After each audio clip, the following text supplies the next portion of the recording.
Hello लोगोफोर दैमारि blog चेनेलाव बयखौबो बरायबाय। लोगोफोर दिनैनि भिडिअ'आनो जाबाय जों गंगा फुजा नायनो थांदोंमोन आरोना, बेनिनो माखासे नुथायफोर आं नोंथांमोननि गेजेराव शेयार खालामनो नागिरदों। लोगोफोर बे फुजाया जोंहानि न'निफ्राय बारा गोजान जाया आरोना, खाथियावनो। ओमफ्राय प्रत्येक बोसोरे जायोमोन, गोदोरहैनो जायोमोन, नाथाय देग्लाय कर'ना भाइरासनि थाखाय बिदिनो फिसा जाबाय आरो फुजायाहाय। जोङो गंगा मेला नायनो फैदों।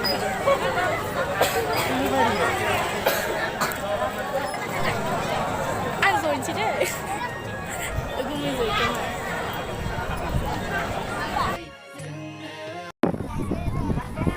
मैना माखौबा लागोन नामा? नायनि नामा दङ खोरो सा खोरो नुनो ने आसान खिरा नायलाबायनोसै जोंहा फुजानि नामाव फैनायलाय फैनाय।